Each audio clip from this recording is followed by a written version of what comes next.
Hello and namaste everybody. म चाहिँ Sonika and आज चाहिँ म ZTE को latest budget gaming smartphone Nubia Neo 5G को बारेमा कुरा गर्न जाँदैछु. And I am super excited to say this कि यो फोन चाहिँ Classic Tech ले exclusively launch गरेको हो at just rupees 31,000 for sole 8 to 56GB variant. And तपाईले चाहिँ यो फोन किन्दा 3 महिनाको लागि Classic Tech को तर्फबाट 200 Mbps को इन्टरनेट फ्रीमै पाउनुहुन्छ, त्यो पनि with dual 5G router. No hidden cost, no installation charges, nothing. So actual मा चाहिँ यो फोनको cost चाहिँ त्यस्तै around 24 देखि 25,000 जस्तो पर्न जान्छ र for the price this looks like a good budget gaming phone. अब मैले पनि यो फोन चाहिँ हिजो मात्रै पाएकी थिए and so unboxing बाटै म मेरो impressionsहरु यहाँहरुलाई भन्दिहाल्छु. And to be quite honest, मैले चाहिँ यो फोन हिजो खोलिसकेकी थिए just to install some applications and that's it. But अब तपाईहरुको experience miss नहोस् भनेर चाहिँ म यसलाई फेरि पनि unbox गर्दिहाल्छु. So let's do the unboxing. Whoa. So यहाँ unbox गर्न साथ we get to see this some paperwork. Okay. We have a transparent case also. Okay, so Nubia चाहिँ ZTE को gaming focus sub brand हो के. So अब त्यो चाहिँ अब तपाईहरुले यो डिजाइन हेर्दा नै थाहा पाउन सक्नुहुन्छ. As you can see यहाँ यस्तो झिल्के खालको चमक धमक वाला डिजाइन छ, हल्का चिलको आँखा जस्तो पनि देख्दै छु म यहाँ. And बिल्ड मटेरियलको लागि यहाँ प्लास्टिक ब्याग नै रहेछ. फ्रेम पनि प्लास्टिकै छ. हल्का बक्सी पनि छ डिजाइन. अब सिन्स अब बक्सी भइसकेपछि चाहिँ अब ग्रिप पनि राम्रो हुन्छ यसको. ह्यान्ड्स अन फिल चाहिँ मलाई राम्रो लाग्यो है यसको बाइ द वे. तपाईहरुले यहाँ जम्मा 4500 mAh को मात्रै ब्याट्री पाउनुहुन्छ. Quite disappointing. Okay, now what else do we have in the box? यहाँ चाहिँ तपाईले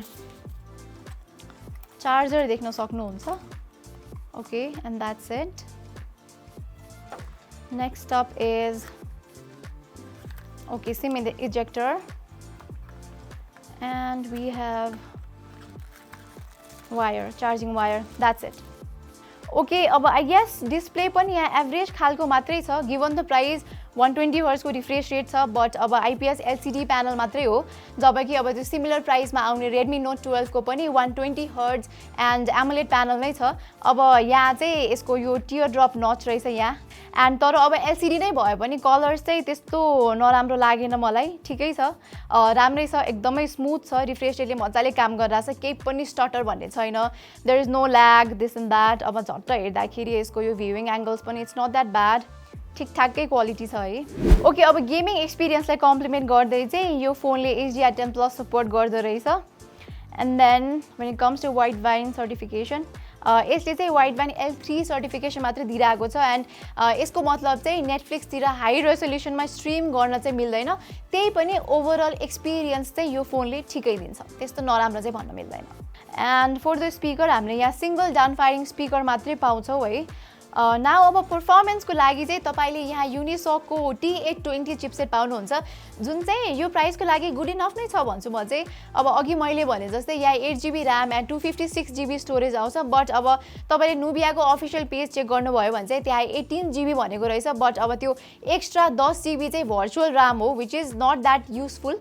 अब यसमा चाहिँ अब हिट डिसिपेसनको लागि राम्रै छ भनेर भनेको छ. तपाईले अफिसियल पेजमा नै चेक गर्नुभयो भने पनि देख्न सक्नुहुन्छ. So we are going to test that out here. And त्यसको लागि चाहिँ मैले 2-3 वटा गेम्सहरु खेलेर तपाईहरुलाई देखाउँछु. एन्ड यसको टेम्परेचर पनि कति के आउँछ. I'll show you everything. So let's go. So game खेल्नु भन्दा अगाडि चाहिँ I want to show you कि यहाँ के सेटिङ्सहरु छ भनेर. So yeah, you can see here यहाँ गेम फिचर्सहरु छ है थुप्रै. ओके, सो सुरुमा चाहिँ म यो यसमा यो इको ब्यालेन्स एन्ड राइज भन्ने गेमिङ मोडहरु रहेछ. म चाहिँ राइजमै खेल्छु for best performance. And then you can also see यहाँ चार्ज बाइपास भन्ने पनि यहाँ तपाईले अप्सन देख्नुहुन्छ, which is very good feature है by the way. Since this is a budget phone, म त्यस्तो सेटिङ्स त्यो हाई फ्रेम्स हाई ग्राफिक्स चाहिँ एक्सपेक्ट गर्दिनँ. So I am putting everything to the medium. सुरुमा यु क्यान सी 30 FPS मा भइरहेछ है. FPS चाहिँ युजुअली 30 मै छ है. यो स्टेबल त्यस्तो अनस्टेबल हुने चाहिँ भएको छैन टु बी क्वाइट अनेस्ट. तर इट्स नट त्यस्तो धेरै स्मुथ भन्न चाहिँ मिल्दैन. आइ एम अल्सो एक्सपिरियन्सिङ कहिलेकाहीँ स्टटर एक्सपिरियन्स गरिरहेको छु, कहिलेकाहीँ ल्याग भइरहेको छ. मेरो अहिलेसम्म एक्सपिरियन्स चाहिँ इट्स जस्ट एन एभरेज. यसको टेम्परेचर कति भयो भन्नको लागि चाहिँ we have this temperature gun है. एन्ड मैले अघि भनेको थिएँ कि हाम्रो अफिसियल पेजमा चाहिँ यसको यो हिट डिसिपेसनको लागि चाहिँ this phone is quite good भनेर लेखेको थिएँ सो लेट्स सी है त if it's any good okay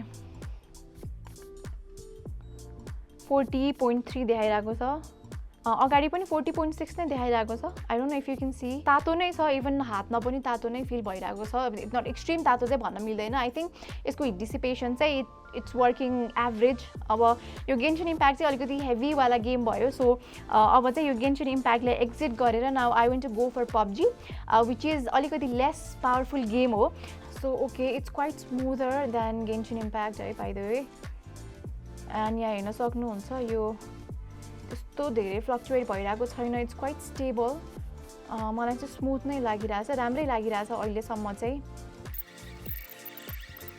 okay again अहिलेसम्मको यो एक्सपिरियन्स पनि ठिकै छ स्मुथ नै छ पब्जीमा चाहिँ है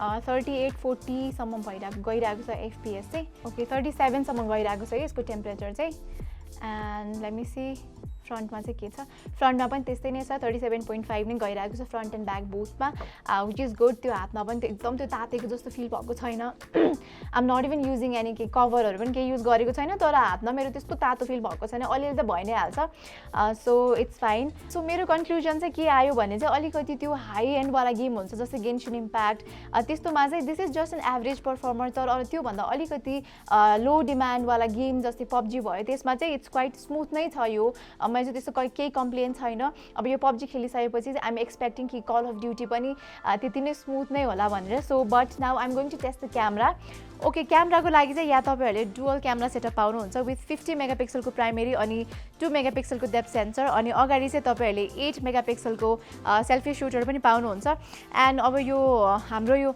टेस्टिङको लागि चाहिँ म हाम्रो अफिसकै सेटअपमा तपाईँहरूलाई अलिअलि फोटो खिचेर म मेरो इम्प्रेसन्सहरू भनिदिइहाल्छु है त so let's go and click the picture of this plant okay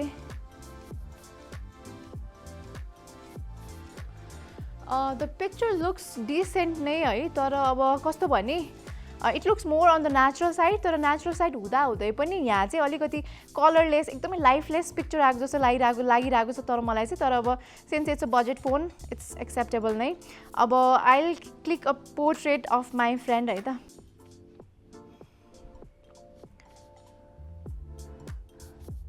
again human subject पनि राम्रो नै छ है नराम्रो भन्न चाहिँ मिल्दैन यसलाई तर मेरो साथीको अब जस्तो उसको स्किन टोन थियो त्योभन्दा हल्का पेल निकालेको छ यो फोनले चाहिँ तर it's not that bad so guys यही नै थियो मेरो नुबिया नियो 5G भन्ने स्मार्टफोनको फर्स्ट इम्प्रेसन यदि तपाईँ चाहिँ एभरेज खालको गेमर हुनुहुन्छ भने चाहिँ यो प्राइस रेन्जमा आउने ZTE को तर्फबाट एउटा डिसेन्ट गेमिङ स्मार्टफोन भन्न चाहिँ मजाले नै मिल्छ बिसाइड्स द्याट यहाँ भएको चिपसेटले चाहिँ normal usage multimedia scrolling and even हल्का फुल्का मल्टिटास्किङ गर्नलाई चाहिँ केही पनि प्रब्लम नहुनुपर्ने हो डिसेन्ट नै अफरिङ हो जस्तो लाग्छ मलाई चाहिँ यो बिसाइड्स द्याट अब गेमिङ फोन भनेर चाहिँ यहाँ तपाईँले यस्तो यो खतरा खालको डिजाइन देख्न सक्नुहुन्छ हेर्दै अब गेमिङ फोन हो भनेर नै थाहा हुन्छ एन्ड देन यसको डिस्प्ले पनि राम्रै नै छ विथ 120 हर्जको स्मुथ डिस्प्ले एलसिडी भए पनि त्यहाँ त्यस्तो स्लगिश ल्याग हुने केही पनि फिल भएन मलाई चाहिँ एटलिस्ट आजको युसेजमा त्यो बाहेक अब यो प्राइस रेन्जको लागि चाहिँ you should obviously go for this phone र यस्तै खालको भिडियो हेर्न मन पराउनुहुन्छ भने चाहिँ हाम्रो च्यानल ग्याजेट बाइट नेपालीलाई सब्सक्राइब गरिदिनु होला